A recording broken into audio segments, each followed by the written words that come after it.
Oi, eu sou a Bárbara, sou professora de português. Nós estamos trabalhando o módulo de português do Enem.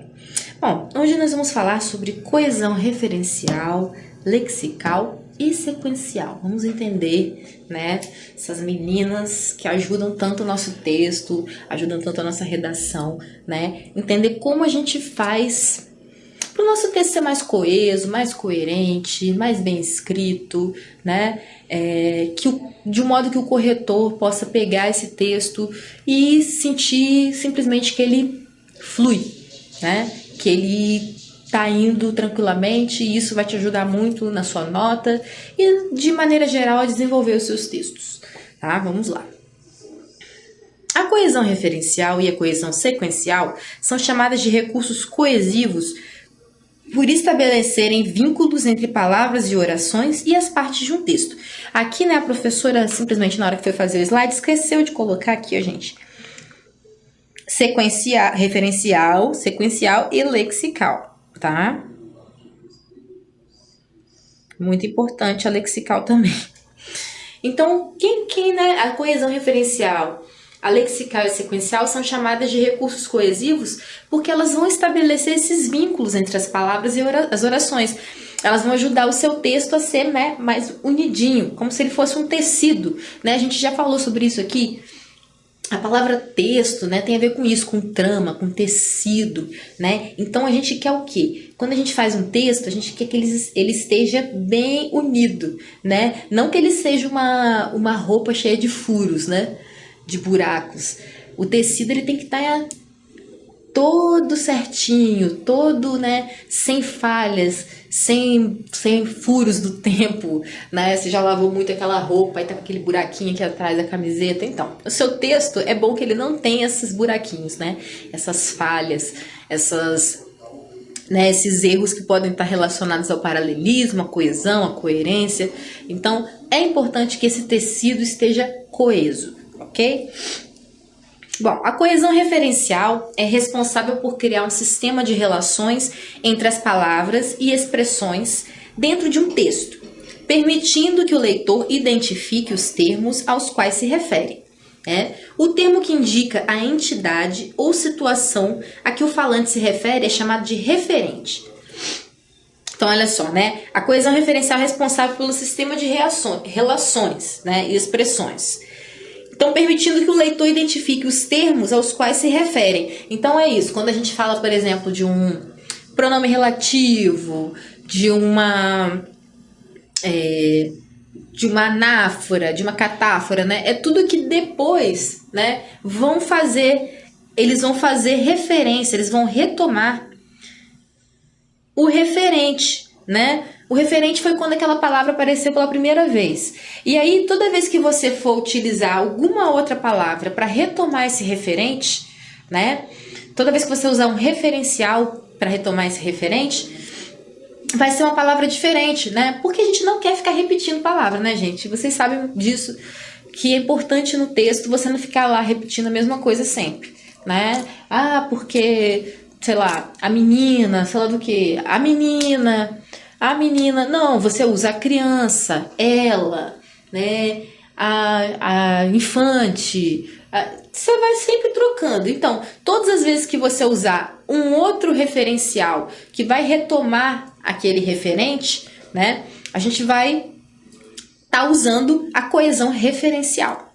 Vamos entender, olha. Elizabeth gritou.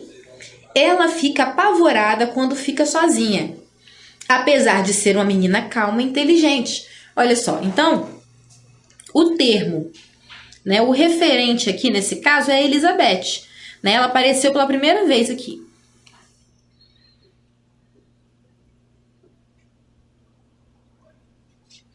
Agora, todas as vezes que a gente quer retomar o termo Elizabeth, a gente quer que o nosso leitor compreenda que nós continuamos falando de Elizabeth, a gente vai utilizar outros termos que vão retomar Elizabeth. Então, no caso, a gente vai usar aqui ela, né, um pronome feminino, né, menina, o substantivo feminino, né, tudo isso, olha, retoma Elizabeth. E tudo isso, a utilização desses termos, faz com que o nosso texto fique coeso, coerente, porque você está retomando, né? O leitor, ele vai compreender que você está retomando a Elizabeth, né? E vai transformar o texto num texto também com paralelismo, né? Porque a gente prossegue falando, só que a gente vai usando outras formas de se referir a Elizabeth, para não ter que ficar repetindo, né? Então o nosso texto, ele não fica repetitivo. Então nós vamos recorrer a esses referenciais, né? Que vão sempre fazer referências, né, ao referente, ao termo principal. Então, nesse exemplo, o termo referente é Elizabeth. Todas as vezes que o referente precisa ser retomado no seu texto, podemos utilizar outras palavras para que os leitores possam retornar e recuperar a ideia. Então, o seu leitor, ele vai compreender que quando você usa termos, né, que se aproximam de Elizabeth, então, Elizabeth é um nome próprio feminino. Então, se você usa ela, né, um pronome feminino, no caso reto, ela vai servir. Se você usa menina, substantivo feminino, né, pensando que está falando de uma criança aqui, né, uma menina, então vai servir também. Se você usasse criança, a criança, né, que é unissex, mas no caso aqui se referiria a ela, né? Se você usar o pronome oblíquo a, né,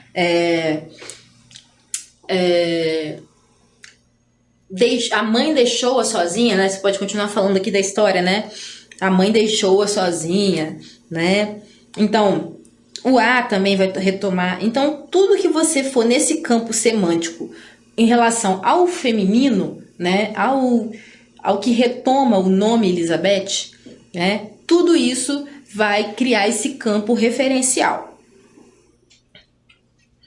É bastante frequente o uso de figuras de construção, sintaxe, para coesão referencial, como anáfora, catáfora, elipse e as correferências não anafóricas, contiguidade e reiterações. Essas não anafóricas, gente, elas são as referências lexicais.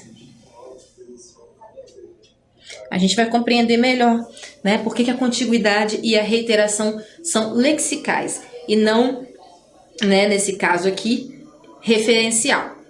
Mas também não deixa de ser referencial, tá, gente? Então, olha, nós temos as anáforas, as catáforas, as elipses e as correferências não anafóricas, contiguidades e reiterações. Vamos compreender isso, né? Anáfora. As anáforas são empregadas, né? São empregadas palavras e expressões que retomam termos já enunciados através da anáfora. Observe, né? Os alunos foram advertidos pelo mau comportamento. Caso isso volte a acontecer, eles serão suspensos. Então, olha só. Esse isso, né, é um termo anafórico que vai remeter a algo que a gente já disse no texto, que no caso é mau comportamento. Né? Os alunos foram advertidos pelo mau comportamento. Caso isso volte a acontecer, né, isso que? O mau comportamento, eles serão suspensos. Então, a anáfora, né, são palavras que retomam coisas que já foram enunciadas, né, o que já foi dito no texto. A catáfora, em contrapartida, né, é o recurso utilizado para apresentar algo que ainda não foi dito, né, algo que você anuncia. A anáfora retoma, a catáfora anuncia. Por exemplo, eu pretendo fazer isto. 2 pontos. Estudar os pronomes, né? Então percebam, o isto, né, é um termo referencial, mas ele aparece antes mesmo da gente saber o que é o isto, né? Aparece isto, 2 pontos, estudar os pronomes. Então, né, é algo que está sendo anunciado. A catáfora anuncia. As matérias mais cobradas em concursos públicos são estas: regência e crase, né? Então, mais uma vez a gente está anunciando. Quais são as matérias mais cobradas? São estas, 2 pontos. E ele vai e apresenta pra gente. Regência e crase, ok? Então, lembrem disso, né? A anáfora vai retomar e a catáfora vai anunciar algo que ainda não foi dito no texto. A elipse, né? A elipse a gente tem, já viu aí que a gente tem elipse de várias formas na língua portuguesa, né? Então, a elipse, a gente estuda ela em diversos momentos.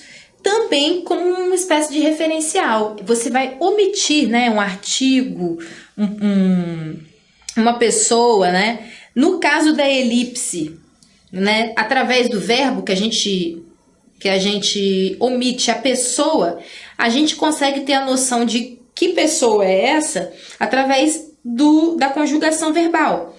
Então, começou, a gente já sabe que é um ele, né? Abriu é um ele, né?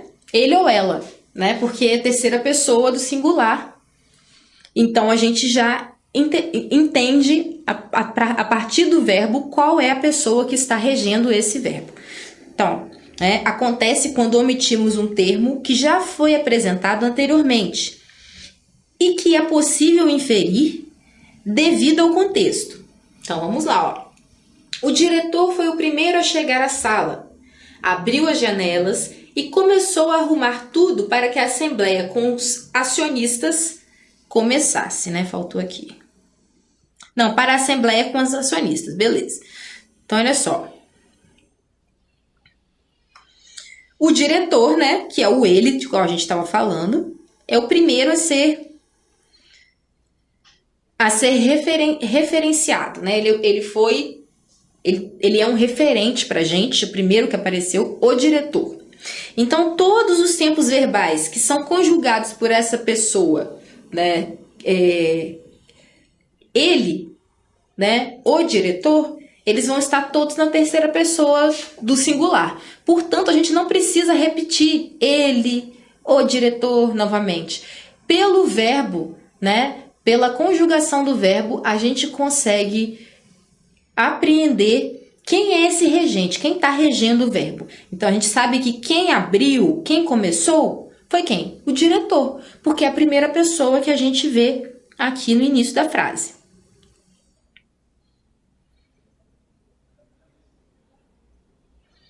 Tá? E isso vai ajudar muito o nosso texto, obviamente, você não repetir coisas.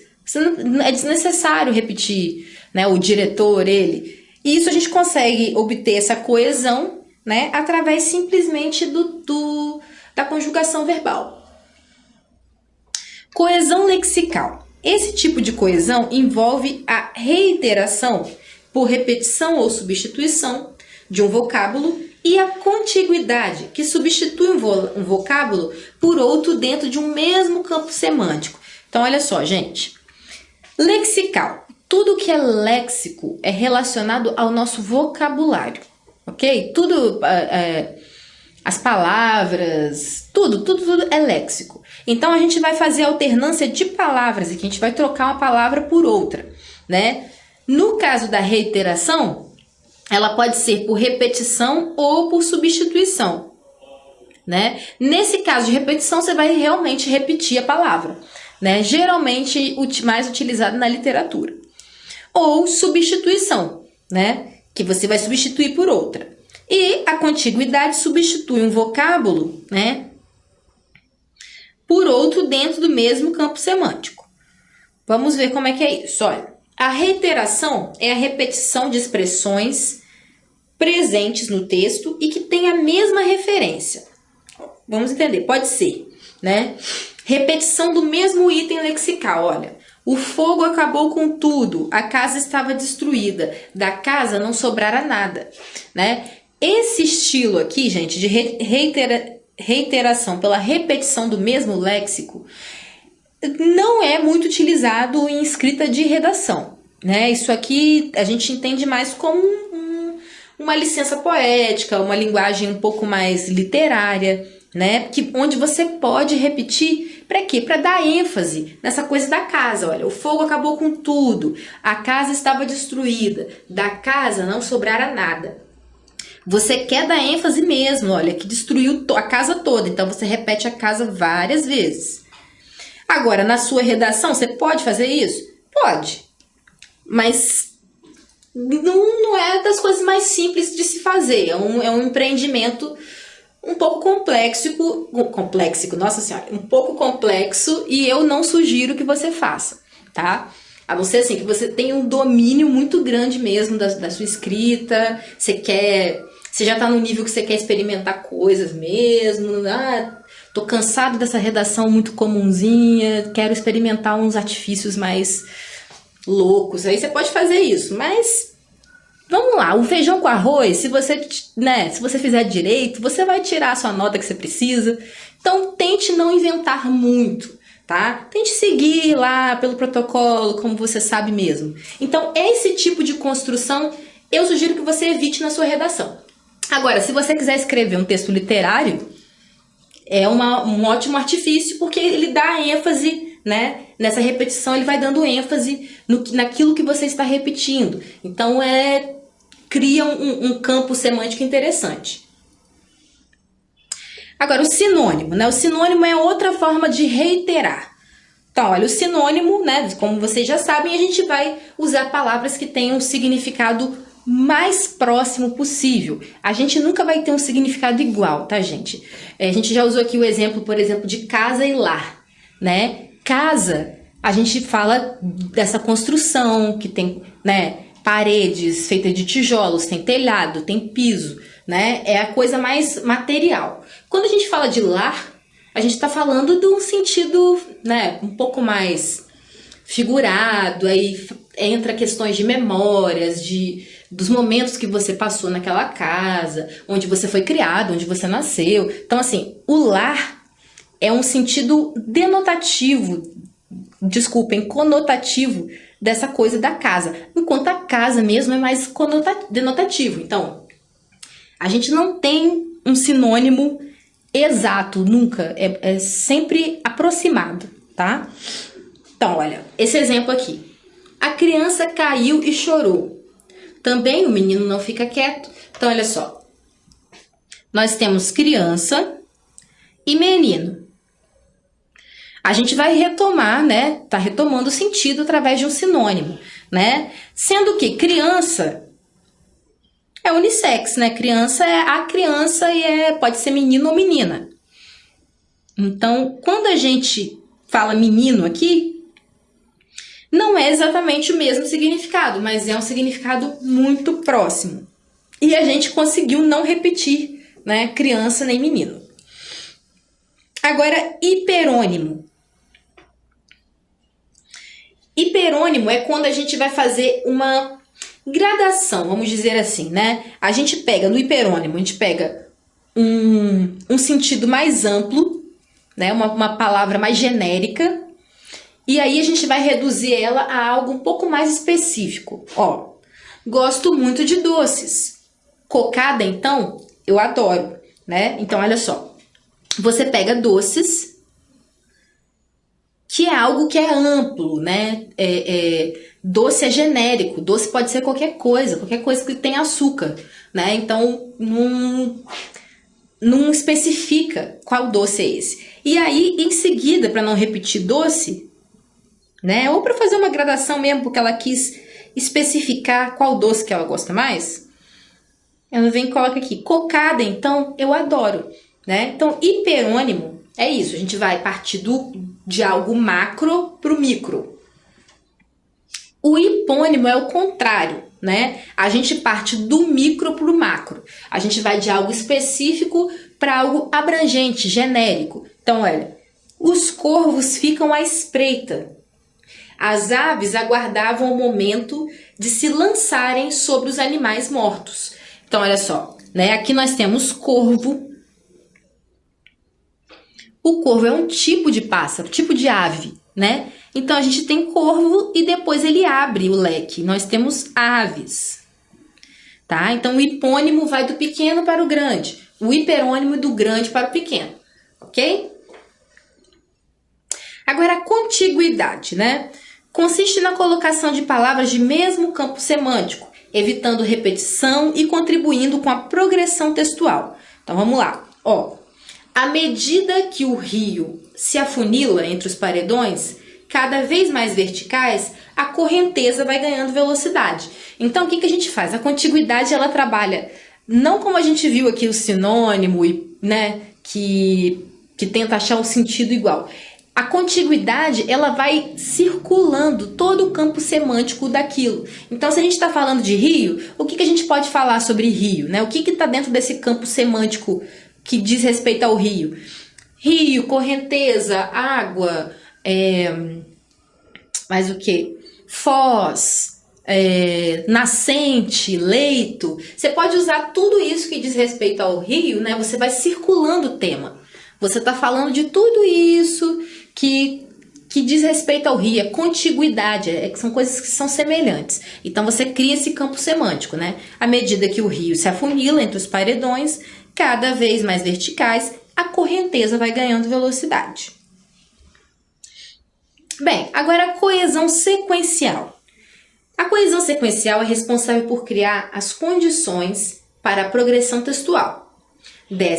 De maneira geral, as flexões de tempo e de modo dos verbos e as conjunções são mecanismos responsáveis pela coesão sequencial dos textos. Então, gente, a coesão sequencial, ela diz respeito aos tempos verbais, a como você vai construir o seu texto, né? A base do seu texto. Então, verbos, conjunções, tudo isso, né, tem relação com a coesão sequencial. Os mecanismos de coesão sequencial são utilizados para que as partes e as informações do texto possam ser articuladas e relacionadas, né? A gente não quer só um texto coeso, a gente quer um texto articulado, né? Como eu sempre falo aqui, o nosso corpo, olha, ele tem articulações também, né? Para a gente poder se movimentar. Se o seu texto for aquela coisa, é coeso, mas ele também é tão duro, que ele não se articula, que as partes estão soltas, frouxas, não faz sentido, né? Então, a gente precisa das articulações para o nosso texto, tá? Além de coeso, para ele ter um movimento, para ele ter uma fluidez, tá? Então, é importante também você pensar nas articulações do seu texto. Além da progressão das partes do texto, os mecanismos de coesão sequencial contribuem para o desenvolvimento do recorte temático, né? Então, é essa parte que vai te ajudar lá. Quando a sua redação te cobrar, não sei, sei lá, Copa do Mundo, né? Falar sobre Copa do Mundo no Brasil. Então, o recorte do tema, né? Talvez seja, você foi a favor ou contra, né? O que você achou da Copa ser no Brasil? Você achou isso bom ou você achou isso ruim, né? E aí, isso aqui vai te ajudar com o seu recorte, né? Dessa forma, o autor do texto evita a falta de coesão, garantindo boa articulação entre as ideias, informações e argumentos no interior do texto e, principalmente, coerência textual. Então, gente, como eu sempre falo, a coesão e a coerência, elas andam juntinhas, né? Se o seu texto tá coeso, ele vai estar coerente, é quase assim, quase automático, porque um texto coeso, ele depende de artifícios, né? Depende de conjunções, de tempos verbais que ajudam diretamente na coerência, né? Então, uma coisa atrai a outra. Se ele é coerente, ele vai ser coeso. Se ele é coeso, ele vai ser coerente e vice-versa. E em contrapartida, obviamente, não existe texto coerente, né, se ele não tiver unido da maneira correta, se os articuladores não forem utilizados da maneira correta, os tempos verbais. Então, realmente, uma coisa vai influenciar na outra, a coesão e a coerência. É uma via de mão dupla, né? Então, a seguir, olha, alguns termos responsáveis pela coesão sequencial. Então, vamos pensar numa coisa. A coesão sequencial, olha esse termo, sequencial, é o que dá sequência ao seu texto. Então, realmente, vamos falar aqui de alguns articuladores, né, que vão ajudar a fazer essa ligação do seu texto e também a sequência dele. A você lê a frase de baixo, a segunda linha, e ela tá coerente com a primeira, ela retomar a primeira, e assim sucessivamente, até a última linha do seu texto. Então, nós temos aqui, olha, os conectores, né, de adição ou inclusão, né? Então, a gente tem, além disso, também, vale lembrar, pois, outrossim, agora, de modo geral, por iguais razões, inclusive, até, é certo que, é inegável, em outras palavras, além deste fator. Então, são expressões, são conjunções, são termos que a gente vai utilizar no texto que vão ajudar a retomar uma ideia, né? Por exemplo, aqui, além desse fator, né? Essa é ótima, porque aí você vai falar, você acabou de falar de um fator, né? Então, você está falando lá não sei, vamos ver, da natureza, do meio ambiente, né? Então, você fala de reciclagem. Ah, porque a reciclagem ela é importante para a preservação da natureza. Além desse fator, cria mão de obra, né, a pessoas que têm trabalhado com reciclagem há algum tempo e têm conseguido sustentar suas famílias. Então, olha, além do fator preservação, você apresenta o fator mão de obra, né? Porque temos, né, hoje em dia, um grande contingente de pessoas que têm trabalhado com isso, com reciclagem de lixo, catadores, etc. Tá? Oposição. Oposição você pode usar embora, não obstante, entretanto, mas, no entanto, porém, ao contrário, diferentemente, por outro lado, tá? Esse por outro lado aqui, ótimo pra gente, né? Diferentemente, pra gente apresentar um outro viés do nosso texto, ou uma outra posição, né? Então, você fala de uma coisa positiva, por exemplo, sobre reciclagem, por outro lado, você pode apresentar um texto, você pode apresentar uma ideia, né, que ela não é tão positiva assim. Agora, afirmação e igualdade, né? Ó, felizmente, infelizmente, obviamente, na verdade, realmente, de igual forma, do mesmo modo que, nesse sentido, semelhantemente. Então, aqui a gente quer seguir com uma ideia, né? A gente está falando nesse sentido, né, tal coisa corrobora para isso. Então, nesse sentido. Exclusão, né, somente, só, sequer, se não, exceto, excluindo, tão somente, apenas. Então, quando você vai dar uma ideia de exclusão, né, exceto aquilo, né, eu acredito que a reciclagem é uma boa forma de investir dinheiro público, exceto pelo fato de... Aí você coloca algo que vai contradizer, vai contrariar aquilo. Enumeração, em primeiro lugar, a princípio, né? Essa também é simples. Explicação, como se nota, com efeito, como vimos, portanto, pois... É óbvio que, isto é, por exemplo, a saber, de fato e aliás. E conclusão. Em suma, por conseguinte, em última análise, por fim, concluído, finalmente, por tudo isso, em síntese, posto isso, assim, consequentemente. Então, olha, esses termos aqui de conclusão são interessantes para quando você vai concluir o seu texto mesmo, né? Você está dando essa ideia de uma coisa, olha, estou fechando essa ideia, né? Em suma, a reciclagem daria mais qualidade de vida para todo brasileiro, né? Você está concluindo uma ideia. Uma coisa importante, gente, de conclusão da sua redação. Por favor, contudo...